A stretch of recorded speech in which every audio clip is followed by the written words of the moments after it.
We actually already have Shreya's sister with us. She's already joined. And welcome, Sister Shreya. But I'll be taking the 15 minutes or maybe the next whatever time I have for the sharing. I'll just quickly start sharing the screen and we'll see how much we can cover. This is about, as normally we do, what Charlie brother covered with us last Sunday on patience. You can see he's a soul full of patience. Look at his face. Patience radiates from there. We have with us another soul as well, Sister Shreya, the same one. So, Brother Charlie mentioned why patience is so important at this time. I alluded to before because we are in a very fast age, everything is fast, and we have this culture of instant gratification, whereby whatever we want should happen instantaneously. नहीं हुआ तो फिर क्या? I mean, देख लेना, sort of. I hope you know what I'm saying. And everything has become online. You know, at the tip of the button, you can just do anything in whatever you want. You can do your banking, you can do your shopping, you can do your research. If I want to browse any article, it's just one tip away. So everything is instant gratification. But this instantaneous thing really has actually come with a cost. And therefore, we are losing our patience. And we keep saying this, I want it and I want it now. So therefore, let's go further on to this, that patience, as Dr. Mehta said, is the virtue, I must say, that helps me to choose my response. And all of y'all know that we keep saying this nowadays very often in our talks, and everyone is aware of this, that I don't need to react, I need to respond. So how do I do that? You know, it's the only way, I think, and what Brother Charlie also was again and again sharing is meditation. Because in the end also quite a few people, I think it was a question which I had asked, I remember, that is there any other way apart from meditation to develop patience? He said not really. He mentioned about two types of patience: patience with others and patience with me. And again, if you all remember in the visualization, I was again and again telling that when we lack this love for self, then we really become impatient and disturbed. So it has to be self patience, which comes from self love, very important. And once I have this patience with myself, then with others, it becomes very easy. It is seen, brother said, Charlie, that who are patient, that people who are more patient are content and more hopeful. So contentment, santushta, is a very important quality. And a few other qualities which are a prerequisite to develop patience. It is kindness, love for self and others, again, respecting self, and he also mentioned selflessness. He mentioned about two things. We need to have long-term patience, which the pandemic has taught us already. We are now almost, say, I must say, more than 1.5 years, but we still are patiently dealing with it. We are vaccinated, though the waves are up and down coming. India is ready for the third wave. US has already got the fourth wave, so on and so forth. And I think I'm not trying to predict anything here, but just be ready that we have to live with it as a part of our lives, COVID. And short-term patience is like, which we have already done in our triggers, so I won't be covering that. A very beautiful quote, Pooja sister has kept this quote here, I think, that dear God, grant me patience, but please hurry up with that. So, you know, we tell God, please God, help me, but that is also in a very impatient way we tell him. So all of us now agree that to deal with this, we need to have the spirituality which is lacking in all of us. So therefore, lifelong patience requires that awakens that spirituality within, and it helps us to learn about ourselves. And here Brother Charlie spoke about that beautiful sacred space which all of us have inside. Actually, I I must say I forgot in the visualization to tell you all, because there was a question which one of the participants asked. It was, we know everything, we have a lot of knowledge that we should be patient, but we are not able to practice it. So I covered that we need that power, that Shakti, to practice it. And it's easier said than done, but a simple approach which sometimes we are taught here from the divine versions of the Brahma Kumaris, what we call the Murlis, it is SOS approach. I'm sure the doctors in the audience and even nurses like Prajakta know SOS हम लिखते हैं, तो it means SOS ये दवा देनी है. Like when you need it, you give it. But I'm not speaking about that SOS, that save our souls, that short form. No, I'm speaking about the approach which we are taught here in the Muralis. It is the first S is immediately when things happen, try to apply a full stop. That's the first S. Then after that, O, become a detached observer. Observe it, but in a very detached way, because just observing it can make me attached to the situation which I'm already in. So observe it from a detached seat. What we are taught here, that sit in your seat of self-respect and observe it from a detached perspective.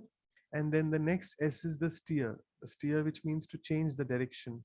It is as simple, आप बोलोगे हाँ इनके लिए तो simple है, but it's like we are practicing it, therefore it is becoming simple. It is as simple as turning the steering wheel of the car. It is just one thought away. Brother said a beautiful definition of what is patience.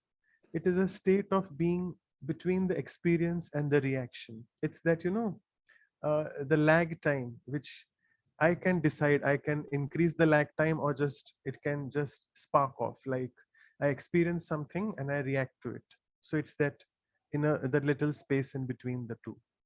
And he mentioned about many people having impulsive nature because it is the emotions which take over.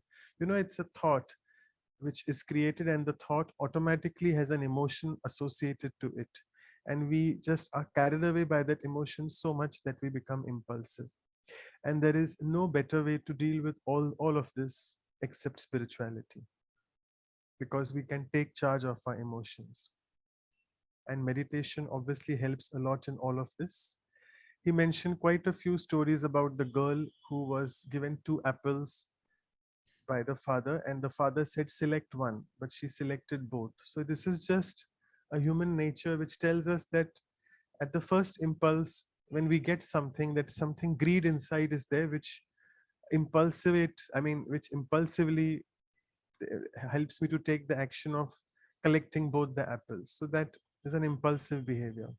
And a beautiful example about a man and how his four children in the train, they were just up and about and they were disturbing everyone. And this man who was the father, he was just not doing anything. So someone just gathered courage and told him, why are you not able to take care of your kids? They're disturbing everyone around. So he said, I'm still not able to manage myself. And the reason is because I am just coming from the funeral of my wife. So the moment that man heard this, that this person was going through such a difficult time, immediately his perspective changed towards that man. And then all of the people in the train there, they just were looking at the kids, and then they were taking care of the kid, asking them what they wanted, and so on and so forth. So what brother Charlie was saying, that whenever we look at people, whatever is happening around in their lives or around them, we should not be judgmental. It's a very routine thing we use in our casual talk.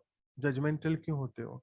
So let us stop assuming and let us not be judgmental and see what is happening with them, because everything happens for a reason.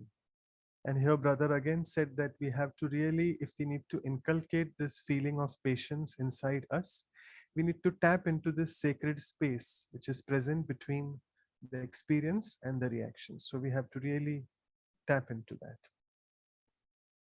What is impatience? Simply put, it is a sign of spiritual emptiness. So I think all of us are eagerly waiting for Sister Shreya to help us jump into that spiritual abundance. Because, sometimes, not sometimes, we're actually all empty from inside.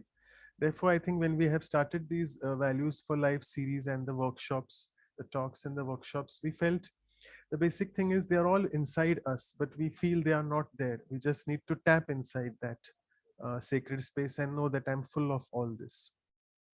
And I told you all before as well that impatience is a small kid of anger. So it's some sort of anger which is lurking inside. And brother also mentioned that at the heart of impatience is basically an unhealthy relationship with myself. And how can I develop this relationship? By really starting my spiritual journey. And the beautiful quote he said, there's three approaches of spirituality. It's like a hobby. Once you start doing it, you start enjoying it. It's like a habit. You inculcate the habit of meditation and you just can't stay without that habit. It's all of our experiences, the Raj Yogis. And it's like a journey. And this journey is a beautiful journey. Remember, it's a lifestyle change. You need to do some changes in your lifestyle. but it's a really fulfilling journey towards the divine. And brother mentioned about removing these three eyes. I'll quickly cover. The eyes really are the big form of ego which we have. So first is our temporary identity, my labels, my profession, my gender, body, etc. Second is the I, which is comparing myself with others. He and she is better than me, or I am superior to them. And the third I is a very subtle one, which we don't realize. We sometimes slip into this inferiority complex. And this is because we don't realize who we are. And that is the best thing here at Brahma Kumaris, which I also felt is the Swaman, what we call this self respect. We are taught here to sit in the seat of self respect and respond.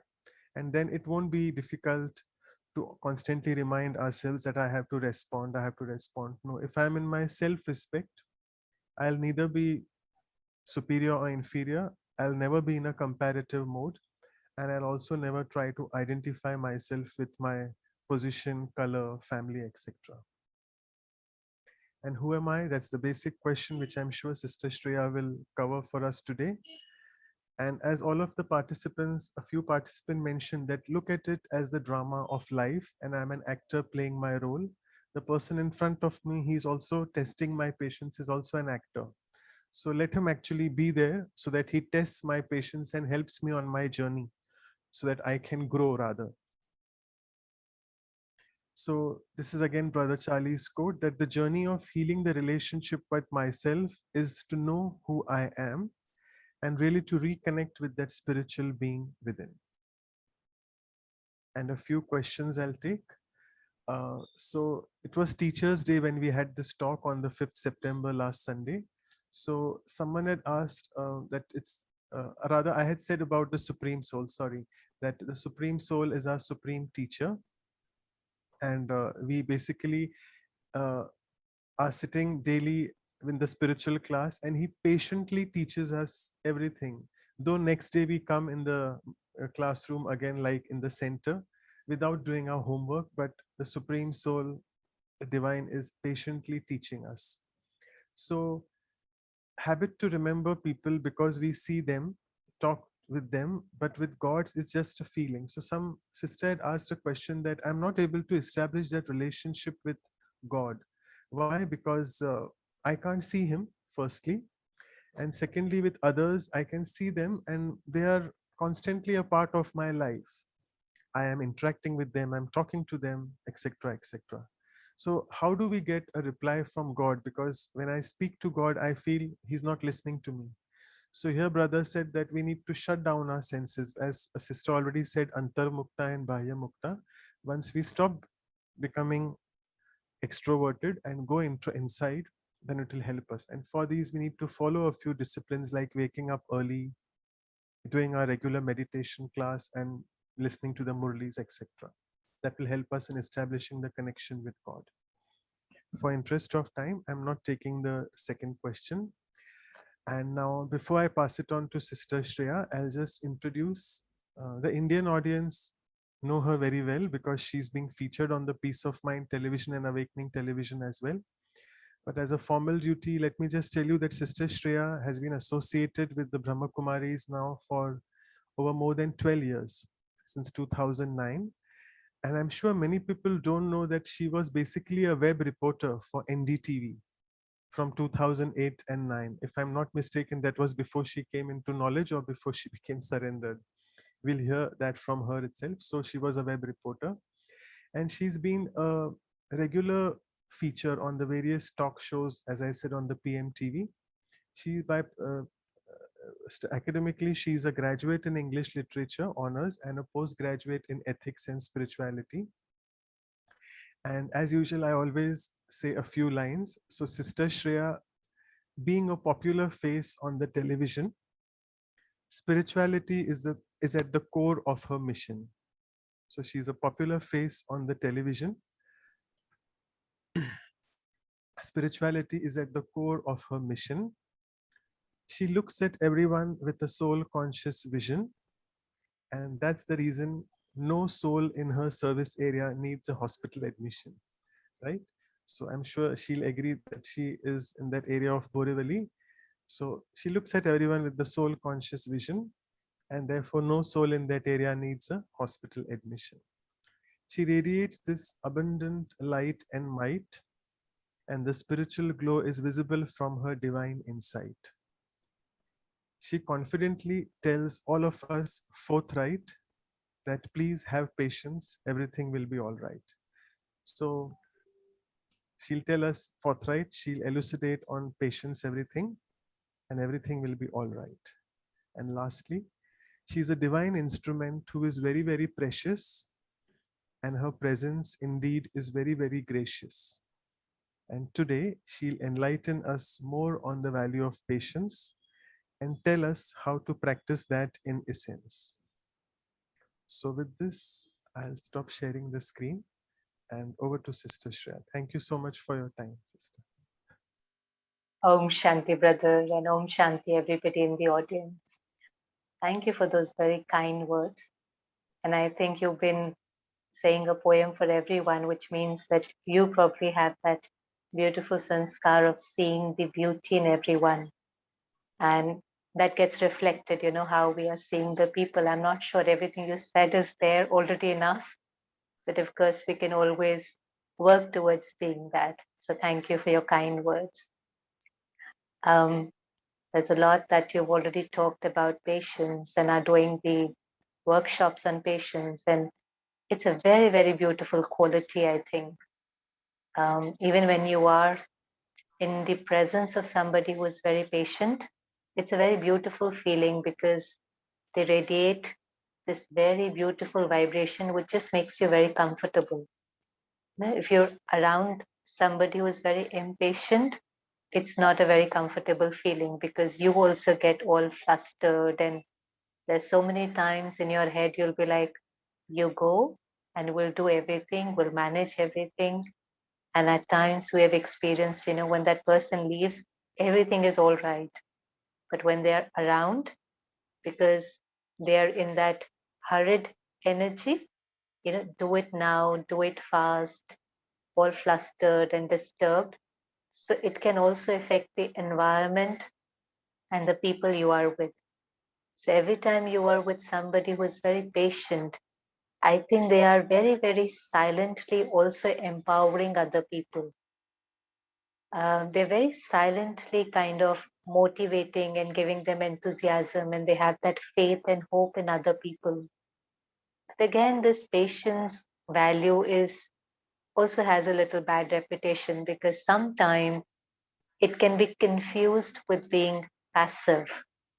So when you talk about being patient, probably people think that you're not doing anything, or you're passive, or you're slow, or you're not responding.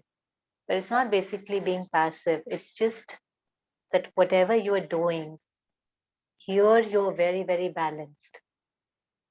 Internally, in your mind, there is no disturbance when things are not going your way. And we all know that every single day there's so many scenes which are not according to us. By now, I think all of us have realized that world does not dance to our tunes. And no matter how much we plan, no matter how accurate we are, no matter how much we pay attention to the minutest details, things still don't always happen our way. People still don't always behave our way. And in those situations, when things are not our way, to not get disturbed, to not get flustered, to not get all up and down, but be very calm and patient and then respond and take the right decision or whatever that needs to be done. It's a very beautiful quality. And you see it in small situations and you see it in big situations. For example, you see impatience all the time, at least if I see it in Mumbai, you see it all the time on roads, um, traffic. And sometimes it is very wonderful because this is something people are going through every day. So every single day when you leave your house, you know that you're going to meet the traffic. It's not something which is new. And somewhere you've also chosen that because you've chosen to live in Mumbai. You've chosen to live in this city, and I think it's everywhere now, whether it's Pune or Bangalore or Delhi or most places. And you've chosen that place because it's giving you an opportunity, to do more or earn more. It provides you with better opportunities, whether it's work opportunities or living standards. You've chosen that. Um, if you just choose to live in an area which is little away from the city, there won't be this much traffic. But at the same time, we forget that. And every time when you're on roads, you can see so much impatience, and you can't do anything about that traffic. You can't move your car faster than the speed of the car. You can definitely not jump up the traffic. You can't, you're there stuck. But what happens is, because when I was listening to that summary, I really liked that line which Manoj Bhai shared, I think probably Charlie Bhai shared, that, it's having a very unhealthy relationship with yourself. When you choose patience, it's a very special relationship with yourself. You choose patience because you value your peace. You value, because all of us, all the time are saying, I want peace, I want love, not realizing that I am peace. And when I leave the home for work or for anything, things will not always be my way. But then in those situations which are not according to me, can I continue to take care of my peaceful stage? It's not about finding peace. It's not about becoming peaceful. We're already peaceful. It's being peace. But it's about taking care of that stage. And in that moment, it's the internal conversation that I'm having that creates the impatience. It's nothing to do with traffic, because if it was actually to do with traffic, then all thousands of people who were stuck there would probably feel the same. But that's not the case. I mean, you see everything on roads. You see people getting little impatient, moving to irritation, moving to one sister once shared that, my husband, every time he's driving and there is traffic, and he starts abusing and using bad words, and he says, but there's nobody who's listening, the windows are closed, his voice cannot reach anybody outside. It is just either I who is listening to all his abuse, or it's him who is getting affected. So it goes from impatience to irritation to anger to abuse, and then finally you see a lot of road rage also. But it's all begins within the mind, and it could be just couple of thoughts. Impatience could be just couple of thoughts if you're not aware, and it could be, just begin like, why is there so much traffic every single day? So much traffic. What is the government doing? Where is my tax money going? Who, there's somebody driving in front of you, and be like, who gave them the license and how are they driving? It's your own internal negative conversation. It has nothing to do with something that is outside. It's what you think about what's there in your mind that creates that feeling. And we need to have that relationship with ourselves where we talk with respect to ourselves. We're all the time talking about, this one didn't talk to me nicely, this one didn't talk to me nicely, this one did not respect me. But how many times in a day am I abusing myself, or am I disrespecting myself? Because every time I'm choosing to think negatively, and I consciously use the word choosing because I have a choice. I can just tell myself that it's okay, it's part of the journey. Let me just enjoy the music that's playing in the car, or let me just take this time for reflection, or think about the day, about the meeting that I'm going to conduct, or let me just be with myself. I don't get time for myself. Let me play a nice class, a spiritual class, that by the time I reach my office, I feel spiritually elevated and ready to share with the world. It could be me time. It's what I have decided how to spend that time. But because we're not focused on ourselves, we're not focused on what I can do and deal with the situation. We're more focused about what's happening outside, which is not in our control. So then it gets into that impatience. And that impatience, which again Manoj Bhai very wonderfully said, will definitely lead to anger. So it is irritation, it is anger, and then there is that rage. And then the scene will change. So maybe in 30 minutes, 40 minutes, you will reach office or home, wherever you're going, the scene will change, but the emotion will not change.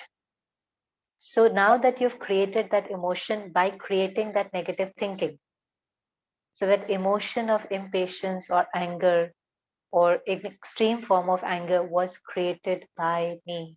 I will have to take that responsibility.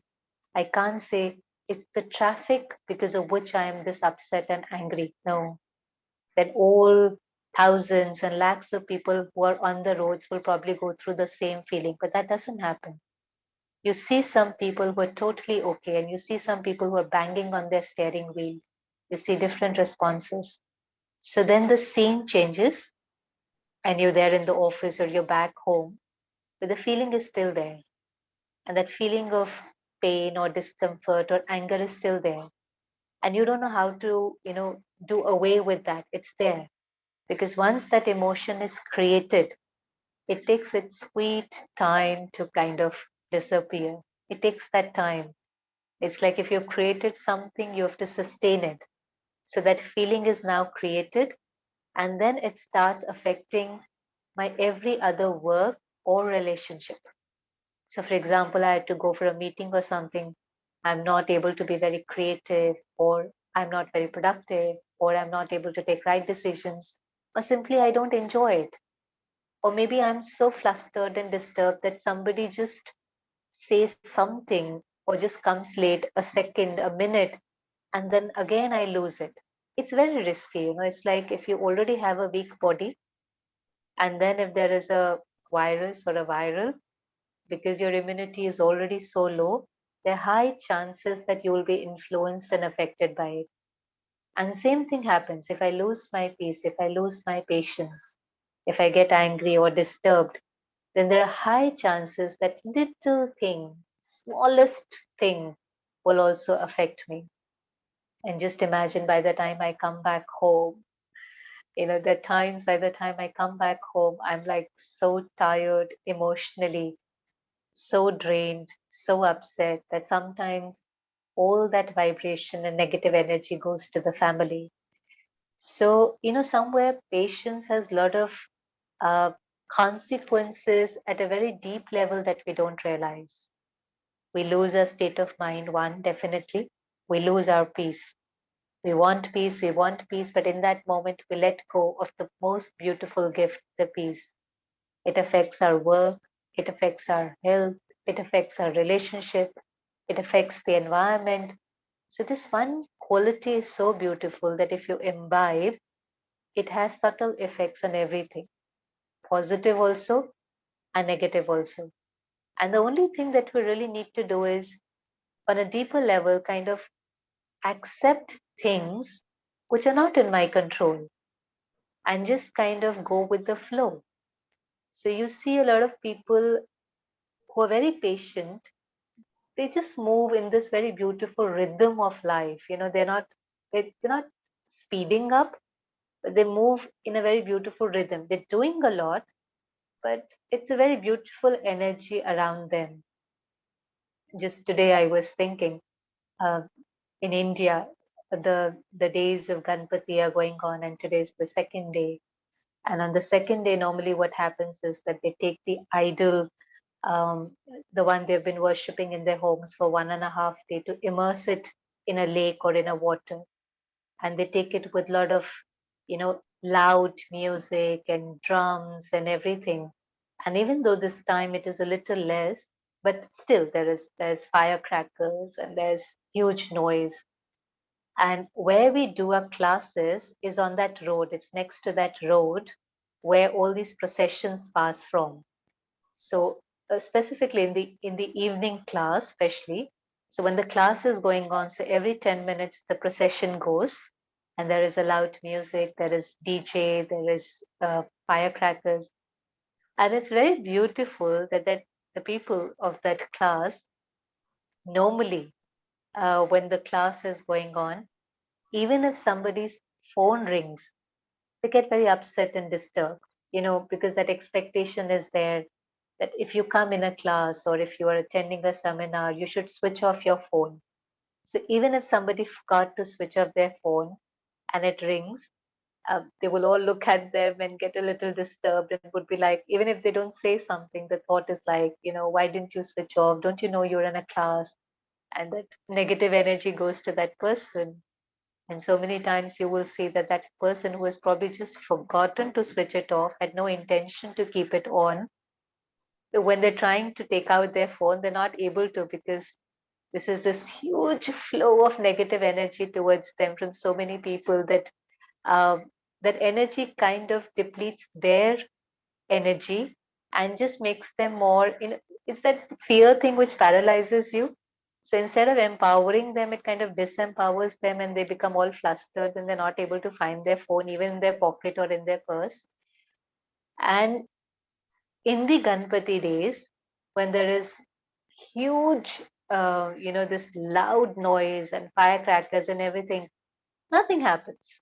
They're all fine. The class is going on every 10 minutes, the procession goes, and they're completely okay with it. And that makes me thinking that for these 11 days, they have accepted the fact. In their minds, they've accepted the fact that these are days of Ganpati. And naturally, every 10 minutes, there's going to be a procession and there's going to be noise. And because they have accepted it, there is absolutely no disturbance. They're fine with it.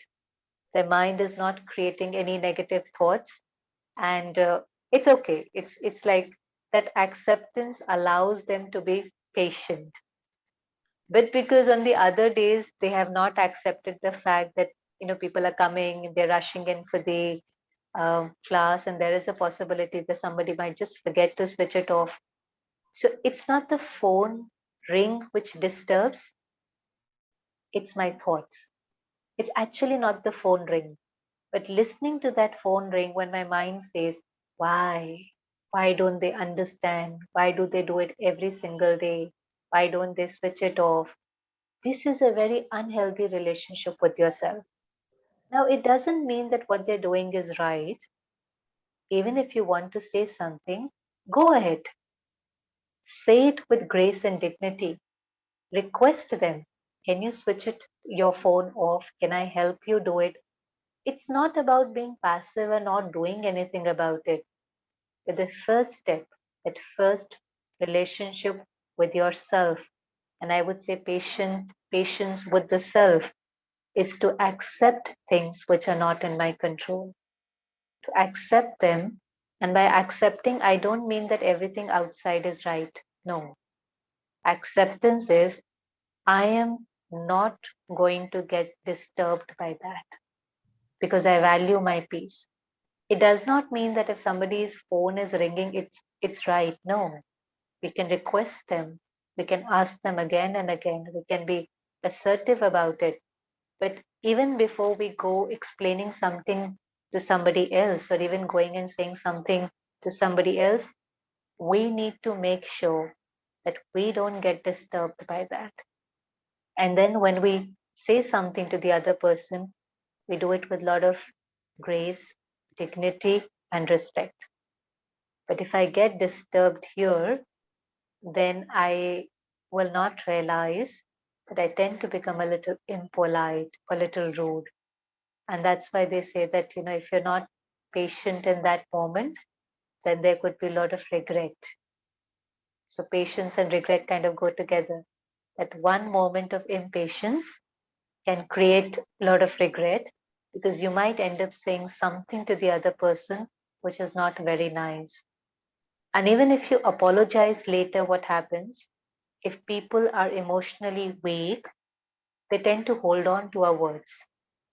So it's not our intention, we will go apologize, but because they are weak, they hold on, they repeat in their minds what we have said and create so much hurt, so much hurt. And for that hurt, they kind of blame us, they hold us responsible. So then it becomes a very deep negative karmic account with other people. So in relationship also, it's very important that which people say that think before you speak, but it's basically think before you think. It's not just think before you speak. Yes, that is absolutely there. But think before you think, because what you're going to think is how you're going to feel. So if you want to feel peaceful, you will have to choose to create that right kind of thoughts. Few few days back, the sister was sharing her experience with me, and she said I was at the airport and I had a flight from Delhi to Jaipur, and she was invited for a program where she had an important role to play. So she went to the airport, and this flight got delayed. What can you do? There are weather conditions, and the flight is delayed. And she said, I got so upset and I got so angry. And I went to the person who was sitting at the counter and blasted them. And then I went to the manager and I said everything. And I kept listening and I kept listening. And I said, then what happened? Did the flight take off at the right time? She said, no. And then I said, then what happened? She said, then after 2 hours, they said it's delayed for another hour. And I got more upset. And then they said it's delayed for another hour. So in totality, a flight was delayed for 4 hours. And it's not that by getting angry, you will always get things done. Sometimes it may work. There's so many times it is just that you lose your inner stage. And if you have to say something to somebody, give your feedback. You can put in a complaint. You can say things assertively. You can choose not to fly with that airlines again. But why create so much hurt and disturbance within? Why? And then she said something to me which is very funny. She said, do you know what was making me upset the most? I said, what? I mean, isn't it the flight? She said, no, there were other passengers who were just sleeping peacefully.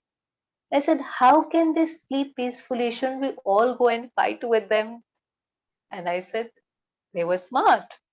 Nothing could be done. People are sleep deprived. They were making most of their time. They thought they can't do anything about it. So somebody was sleeping or somebody was reading the book, which is okay. She said, but how can they sleep? We should have all gotten together and created an uproar. So this is sometimes our mindset and our beliefs, which causes, I think, lot of pain within, lot of pain. So choose. If you want to be patient, you need to choose that I want to be peaceful. I value my peace. I really value it. And then you will need a lot of patience to develop the quality of patience. Any sanskar or any quality or any habit takes time to kind of become natural. So it is not about just saying, okay, from tomorrow I'll be more patient and that's it. It doesn't happen that way. Even something like, changing a simple sanskar of you decide that I will not have tea from tomorrow, or you decide I will start exercising from tomorrow. Initial days, in fact, are a little more difficult. So if you start exercising, what happens? The first few days are not very comfortable. So you're exercising to feel more fit and fresh and flexible. But initial days of exercise are very painful because your muscles haven't worked for a long time. So when you start working them, there is tear, and all that will go in few days. Some of us lose hope in those initial days because it's not very comfortable. So every time you think of changing a sanskar or developing a new habit or a trait, you also need patience. And that reminds me of a beautiful story. It is the story, I think you must have heard of it. It's called the Chinese bamboo tree. And they say it's a real story. It's a bamboo tree in where when you sow the seed, you sow the seed and the tree does not grow for 5 years. So for 5 years, every single day, you water it, you give it proper light, you have to make sure that the ground is fertile, and you do everything. And you make that effort for the first year, for the second year, and you don't lose hope, and you do it for the third year, and the fourth year, and the fifth year. And then what happens? Then it starts to grow, and it grows 90 feet in 6 weeks. Can you imagine? 90 feet in 6 weeks. But it's only able to sustain that 90 feet long tree because those roots in those 5 years have become very, very strong underground. So, at an external level, it may feel that nothing is happening, but at a very subtle level, at a very internal level, those roots were forming and shaping and taking its place. And that's what it is about, being patient. That there are times when you are on a spiritual journey, and spiritual journey is always about developing the right sanskar, which is going to make you feel good, whether it's being peaceful, being patient, the whole series that you've been doing, being benevolent, being pure, being courageous, anything. But they take time to develop. And I think that's where you need so much acceptance and compassion for the self, that at least I have stepped onto that journey, that highest journey, that highest spiritual quest, where I'm not now blaming or complaining other people for what I'm feeling. Because for the most part of a journey, every time I'm impatient or angry, I look for somebody else or something to blame, because of traffic, because of this person, because of the flight was delayed, because their phone rang, anything. But I always look for this opportunity to put the responsibility, to shift the responsibility and put it on somebody else. I don't want to take responsibility of my feelings. And then when we start this spiritual journey, the first thing that happens is that we take that responsibility, that, okay, I am choosing to think like this, and this is why I'm feeling like this. And then I realize, I sit in silence, reflect, and realize, okay, I need to develop more patience because things are not going to be always my way. And then I start practicing it, and it will take some time. So it needs patience to develop that quality also. It will take some time because sanskar is not an on off button. It's not like you can switch it on and you can switch it off. Um, I'm not sure about this figure, but in research, in many, many research, they say that it takes around 10,000 hours to get mastery over anything. And they normally talk about a skill or something, when somebody builds an empire, or somebody wins a gold medal in Olympics, or somebody, anything at an external level. So they say, somebody who plays a very good instrument, sometimes these people start very early, maybe at an age of 6, 7. By the time they get Olympic medal, they are 19, 20, 23. But they start very early. And they say it takes around 10,000 hours, which is almost equivalent to roughly 10 years of dedicated practice and discipline to reach where they are, to reach that mastery. So it's a very long period of preparation, and then an opportunity come, and you were able to kind of grab that opportunity and show your talent. And very beautifully, somebody says, it's a very popular talk show host. She said, what is luck? A lot of people said, you're very lucky. This one is very lucky. And I really like this. And it said that luck is nothing. It's when preparation meets the opportunity. So you have been preparing yourself for years and years and years, silently doing that work within, that hard work, and that journey of how many ever years it is will also have, it's a roller coaster ride, no? It's not always peak, peak, peak. There are adversities, there are challenges, there are situations, but you go through them, and you just don't go through them, you grow through them. You kind of grow through them. You kind of remind yourself that this is not happening to me, but this is happening for me, and I need to learn something out of it. And in this preparation for many years, and then an opportunity comes, and you grab that opportunity and make something out of it. To people, it may come across that this person is very lucky or this person is very fortunate.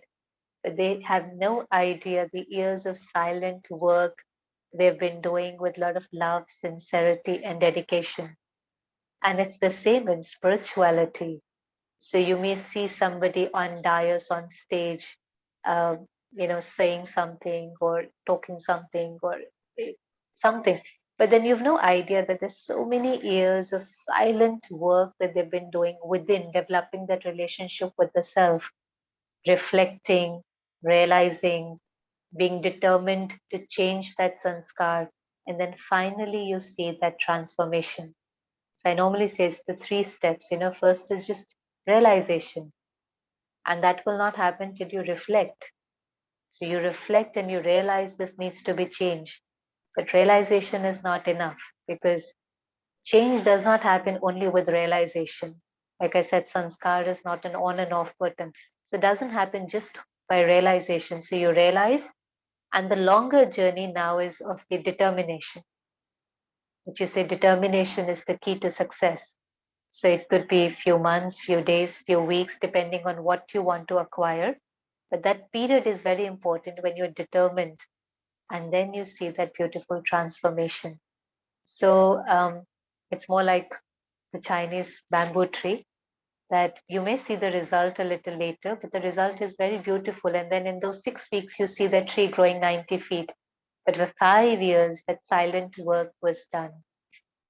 So instead of blaming and complaining, I think it's a beautiful series that all of you have joined where we reflect on every virtue and understand it, and then spend many, many days trying to become like that before we move on to another virtue. So patience for the self, I feel, is very deep level of acceptance and compassion. But at the same time, you need a lot of patience with other people. And we can go on talking about saying, I love you when we're with people. But I think when you are patient with somebody, that is love in actions. So patience with other people is basically that love in action. Otherwise, it's just talking love. That love in action is when you're patient with other person because other people are not always like me. They're going to be different. By now, I think you have had many sessions and would have understood that we're not just this body, but we're being on a journey. And even in one house, if you see three, four people are so different, um, with the same upbringing, same food that they eat, same religion, culture, still they are so different because in this one life also, the 30, 40 years of experiences are going to be different. So we're very, very different, and it's okay. I mean, there's nothing wrong in being different. Sometime back, somebody came and said, we're going to a difficult time in a relationship and we're thinking about getting a divorce. And I said, but what's the reason? And he said, nothing big, but we're very different. And I said, but then what is the problem? He said, no, no, this is the problem that we're very different. And I said, but this is not the problem. This is the reality. This is the truth. This is how we are. No two people are alike. You're very, very lucky, even if 50% of the qualities or principles are similar. Very lucky. But otherwise, if you see two people, sometimes they are very different. And then we say poles apart, and then we'll say opposite attract. Like, it's strange. So what is attracting to you is because they're opposite, they're different.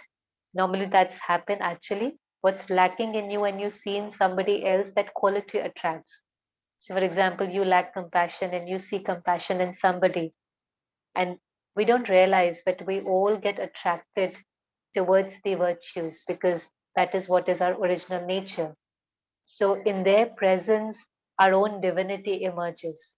So we get attracted to them because we don't have that quality. But when we see it in them, we really like it. And they also become instrument for me to experience my own divinity.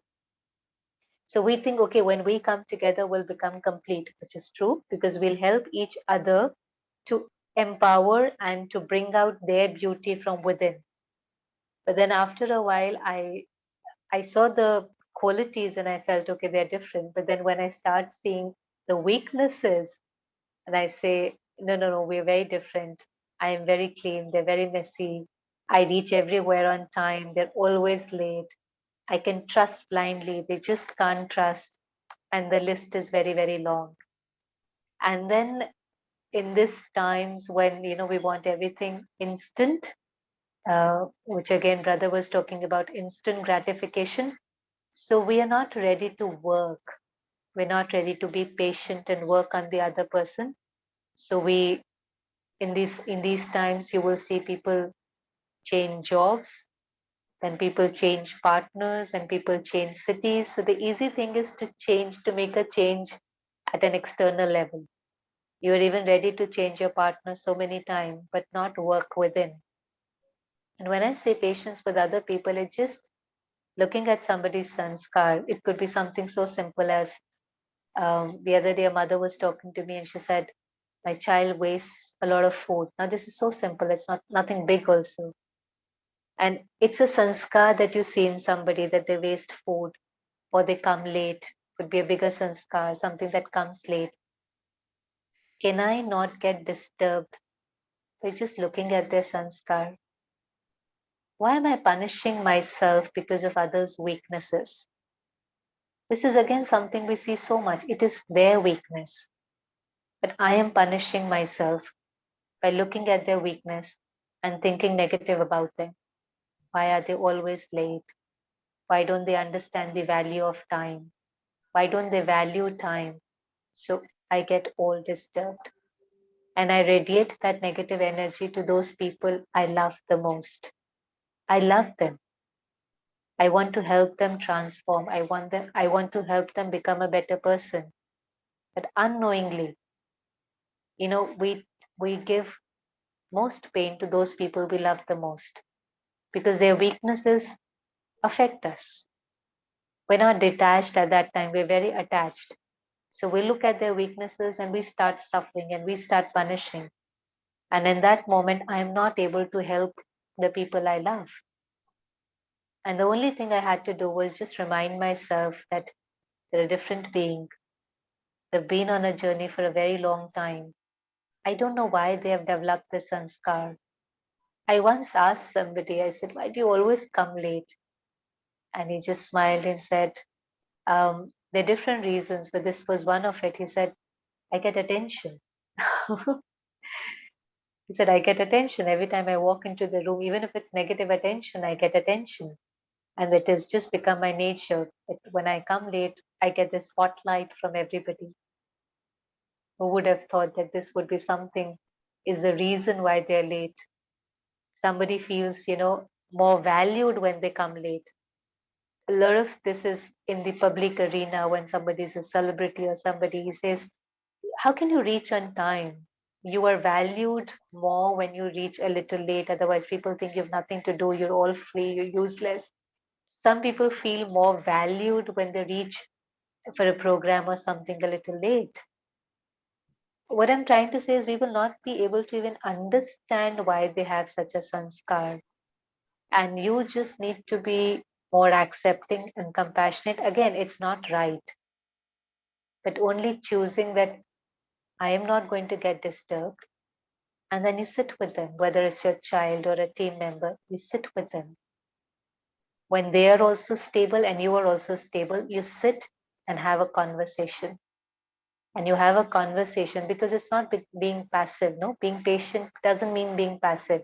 You have to get things done. So you sit with them and have a conversation and tell them that this is a company, this is the time when we usually meet for the meeting, and we want you to come on time. And this is probably the last chance. Otherwise, we'll have to take this disciplinary action or whatever. You have a conversation, you be assertive, you can talk with authority, but no disturbance. And you give them one opportunity and you give them another opportunity, probably give them another opportunity. But then there might come a chance when you probably have to very politely even ask them to leave, which is fine, which is absolutely fine. Whatever decisions have to be made at an external level have to be made. But at internal level, still good wishes for that person. But this will not really happen, because when you have a conversation with somebody and you say things with a lot of love and dignity, most cases they will come back, and probably they will have a reason why they were late, or otherwise they will definitely say, I will try. I will try to come on time. And why did I say a second and a third and a fourth opportunity? Because even if they agree that they will come on time, they want to come on time, but because it's a habit, and like they say, the deep habits don't die easily. So the habit will have an influence. Its sanskar is not an on off button.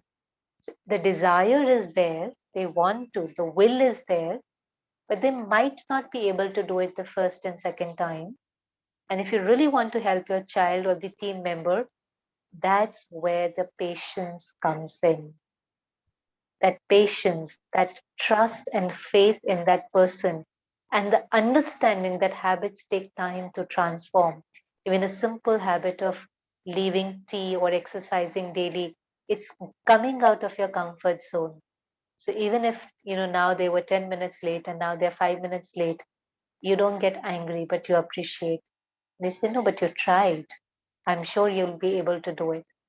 And that, on the second and the third day, when they make the same mistake, and we're patient and we trust them, that empowers the other person. That patience becomes the power for that person to transform. Otherwise, we're all talking about what they need to change, which they also know. So we're all giving advice to people, you need to change this, you need to change that. But to give them that power. So when we have faith in somebody, when we trust somebody, when we are patient, that's true love. And that vibration empowers the other person to bring that subtle transformation, and they will do it, and you will see magic happening. And that is what a leader is, no? So this leader is somebody who can see, who's far sighted, who's not always looking for instant results, has this knowledge that sometimes just to transform this, it will take a certain amount of time, and will not lose faith in that person. Today, when we're working with people, we normally say human resources. They're not resources, they're beings. They're beings, it's human beings, not human resources. They're beings who are going through so much that we have no idea. In this one life, in previous lives, sometimes we just have to be kind because we don't know what the other person is going through. A couple of days back, I was reading that in one of the corporates, Tata, they've started now for their employees where they nudge the employee on their screens. It's not a physical nudge, but it's a nudge on their whatever device they're using. And the message that comes is, uh, develop more empathy and compassion towards your team members, because you have no idea what they've gone through this year. And it's like they're nudging them every 1 hour, 2 hours, reminding them that be kind, be compassionate, don't be impatient, don't lose your anger, don't expect too much. That's basically being love. It's almost time, but I'll just end with the last patience, which is patience in the goodness of life. In the goodness of life is trusting that whatever is happening in my life is right. Having that very deep faith that if I'm doing right, right will happen to me. Very deep faith, and not comparing ourselves with others and thinking everything right happens in their life and it doesn't happen in my life. But always reminding yourself, in Hindi, it's a very beautiful line which says, समय से पहले भाग्य से ज्यादा बोलो किसने पाया है, which means that what is your destiny, and how much ever is your destiny, the one that you've created with your good karma, is going to come to you.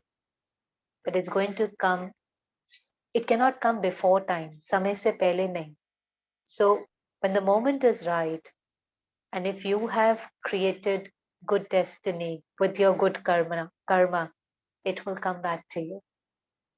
A lot of faith in this, because otherwise it's always, this one did not give me the opportunity. They were the one who stopped me from doing this. I could have done it. No, what has to come to me will come to me. I need to just focus on doing right.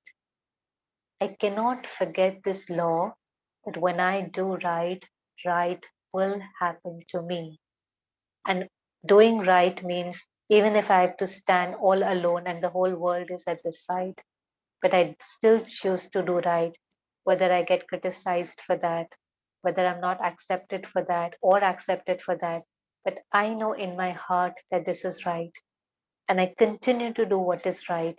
And then there's no way the right will not happen to me. That's the law, it's the spiritual law. And I need to have faith in law, faith in God, faith in the goodness of life, that every scene is accurate and right.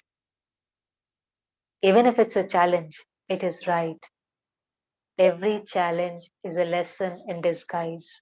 And I don't compare my journey with somebody else's journey. We're on a different journey. Our challenges have nothing to do with their journey. Whatever is happening in my life is my creation. It's solely and solely my creation based on my karma.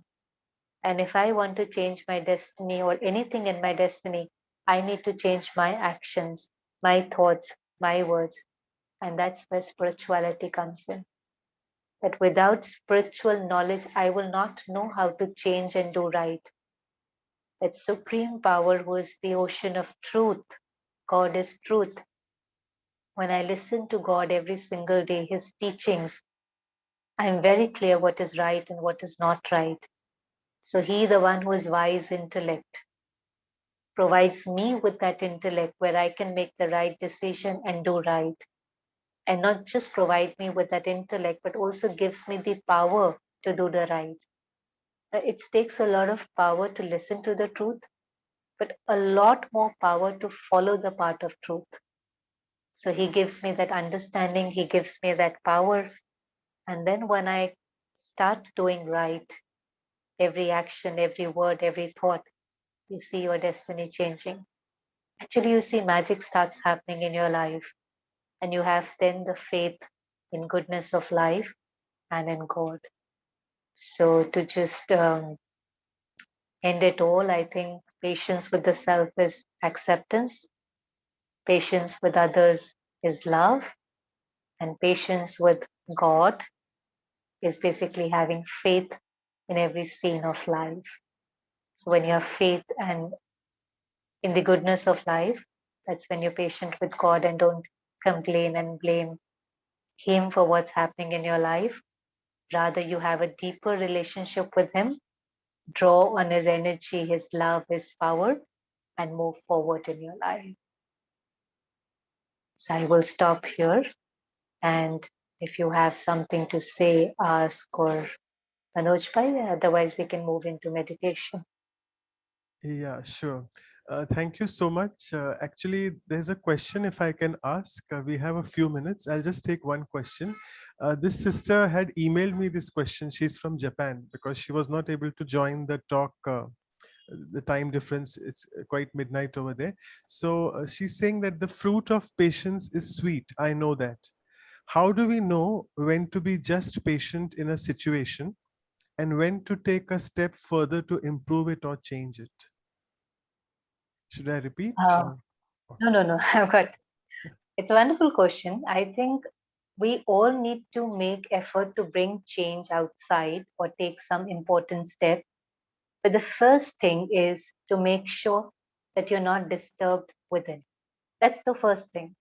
Before making a change outside, because if you want to make a change outside, you want that change to be positive. And for any positive influence outside, to make any impact outside which is positive, you need to be very stable, calm, peaceful within. If you're angry or upset or irritated, then if you wear that mask and go on about bringing change outside at any level, you see in the world how it happens. There are protests and there are rallies. and there's a lot of uproar for a week, 2 week, 3 week, and then everything get back to the same. There's basically no big change. Any big change that you see is basically it takes time, and it's always a face of compassion. It's not, it's never a face of anger. You never wear that mask and expect that you will have positive result. So when should I move outside? When whatever I'm trying to change is not creating any disturbance within. I am fine, I have accepted, but I want to see the change. But I am not thinking negatively about it. There's no resentment, there's no feeling of hatred, there's no feeling of revenge. And then I can move out, whether it's to change any law or you want to raise your voice for climate change or anything that you want to do externally. But let radiate that positive vibrations, and then you will see a positive change at an external level. Okay, thank you so much. Beautiful answer. And I now request Dr. Ashok Mehta to propose the vote of thanks. Over to Dr. Mehta. Yeah. It's wonderful. Even Ashok Bhai is here. Nice.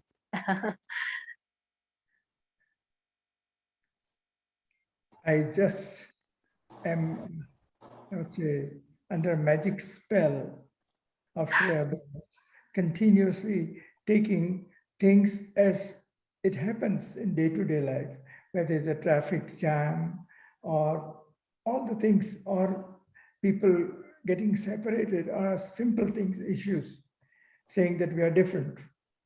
As a matter of fact, when you were saying this, I was going through my mind, we have been married for 60 years, and we are different.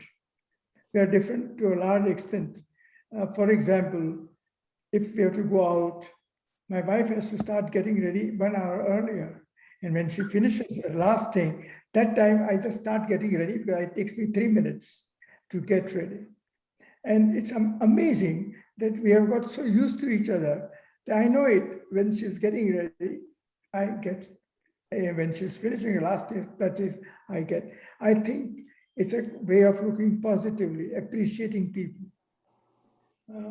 What you have said is a very, very deep level, like during the pandemic, what Tatas are doing is amazing.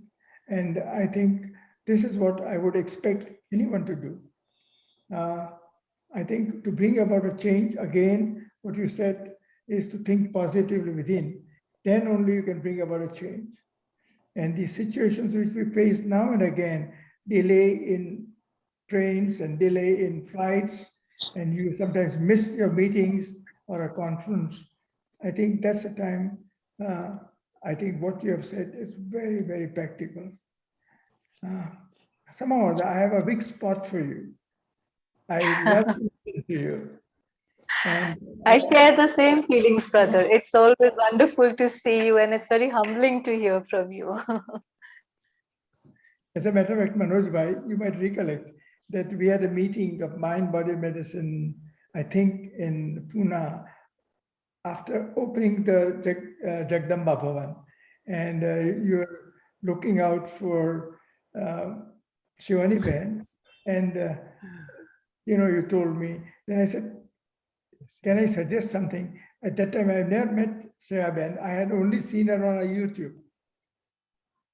And I said, why not we invite her? And that's the time when we had a journey back together from Pune to Mumbai. And it Yes. was a beautiful time that we spent together. So thank you very much, Shreya Ben, for all that you have said. You're so perfect. You are like a laser beam. Thank you very much. Thank Thank you, On brother, for your kind words. And I remember that journey very well because that was the highlight for me. And I remember all the stories that you shared about Dadi Prakashmani and your journey, and I still remember them and take great benefit from them. Thank you. So thank you so much. I still remember the journey. Both of you, thank you for making me remind those fond memories, though we are in the lockdown phase now. But I remember Sister Shreya is a part of our faculty of the Rejuvenating Medical Minds since then. And it was you, Dr. Mehta. I remember very well you had told me. Thank you so much for reminding that. And yeah, I'll just quickly do the announcements. So as all of you know, it's the Ganesh Chaturthi going on, the auspicious season. And Ganesh is the lord of success, we say. So none other than, again, Brij Mohan Bhai Saab, our chief spokesperson and the additional secretary general. And he's got n number of experiences, success stories, how the divine, we must say the supreme being, has helped him in achieving success at every point in life. So he'll be covering us on the next episode, 22nd, 18th September. And today, sorry, not today, next Sunday is the Anant Chaturdashi, which is the 10th day, whereby the 10 days of the festival will be over. And we are having with us Sister Meera Didi from Malaysia joining us to speak about the spiritual significance of Ganesh Chaturthi. We are very tight in our schedule here. Every Saturday, Sunday, we are booked. But the participants should know that this is only the festive season of, say, July, August, September till Diwali. After that, again, we'll be back to our fortnightly versions. And also, as we normally do, we have another eloquent speaker who is also an embodiment of success, Sister Gayatri. We take her name, Baba remembers her in the Murlis as Steve Narayan's daughter. And the moment we speak about Sister Gayatri, it just reminds us of the United Nations of USA, because she has achieved a lot of success in that, and she'll be sharing her beautiful stories on that in the workshop which we have following the talk of the Values for Life series. So we'll be keeping in touch with you. We'll send you all the invitations later as well.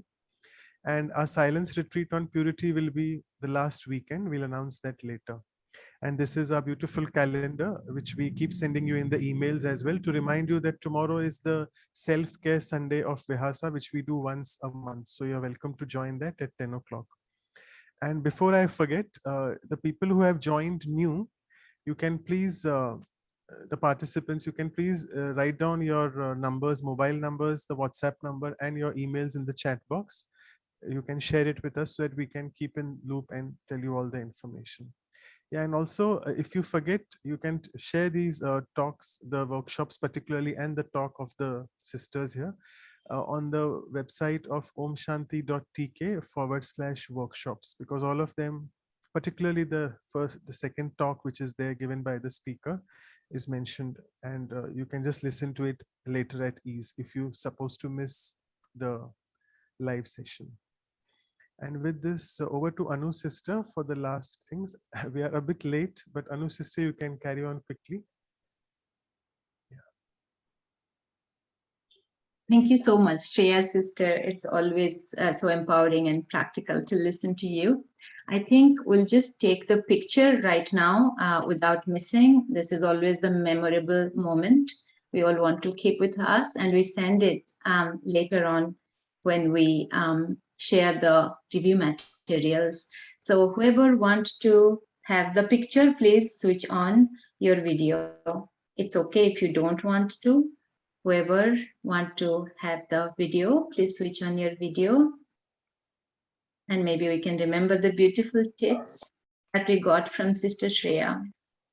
And with that, patience and love. Love, patience for others is love in action. That's beautiful. Okay, so we are ready. 1, 2, and 3. I think I took it. I would like to give a moment to Sister Claudia from Vancouver. She's with us. If she would like to say a word for Sister Shreya's talk. You can unmute yourself. Om Shanti, Sister Shreya, it was very nice to hear from you. That's the first time I met with you. So, Om Shanti. Thank you. yeah, it was very nice about patience. Yes, we need patience in our life, right? Otherwise, we cannot be happy without patience. So, it was very nice to hear from you. Thank you for being with us this morning, or morning for us, evening for you. So, yeah, thank you for all our guidance to us and sharing all your about the giving the class when remember when you were talking like that, I was in India, in Goa, and then we were in the class in the movie, and the train comes by, and we have to.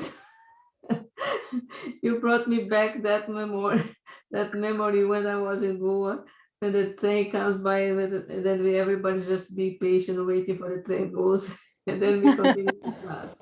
Yeah. Well, thank you very much. Yeah, this is Thank you, Om Sister Shreya. Nivas Ghatkopar, right? Where your double foreigners are usually stationed. Yeah. The station is just, and I mean the track, railway track is behind. Yeah, thank you. Okay, so without much ado, over to Sister Shreya for the meditation now. So just couple of moments. Detach yourself from everything. Just sit comfortably. Relax your body, releasing all tension.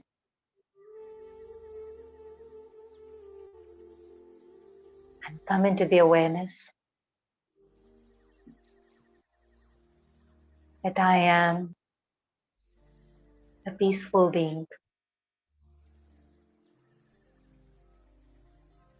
And I really, really value my peace.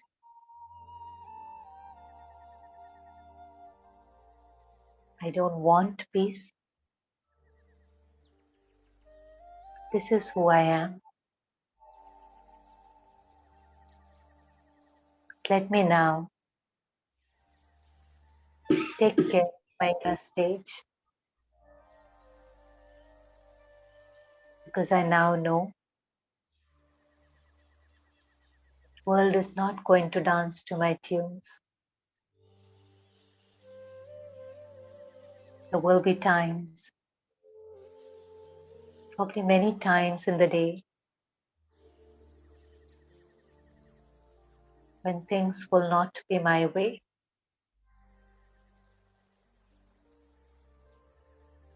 And if I can't change them, I accept them without creating any disturbance. I'm not going to punish myself for the things I can't change, whether it's traffic, flight being delayed, a cell phone ring. I'm not so emotionally weak that such a small trigger can make me angry.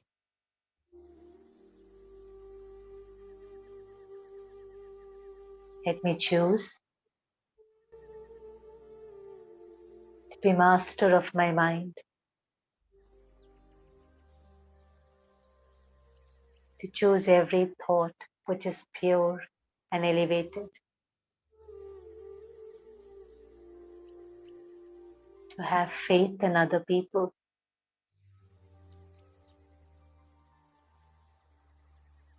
to value their goodness and help them, empower them to achieve their perfection.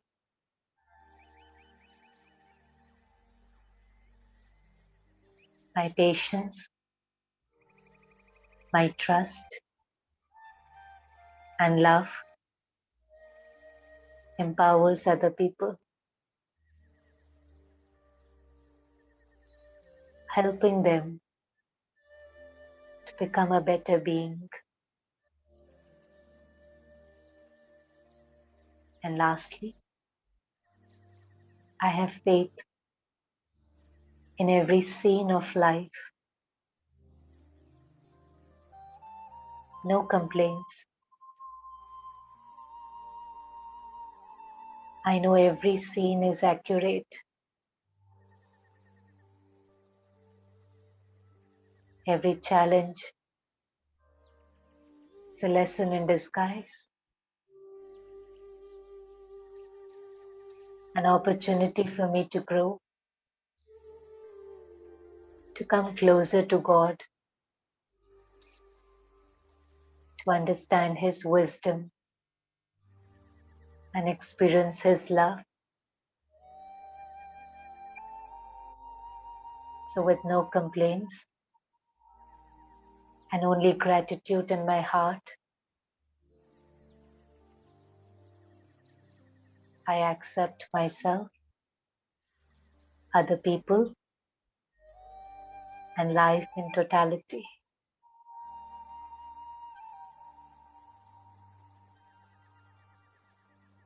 Om Shanti.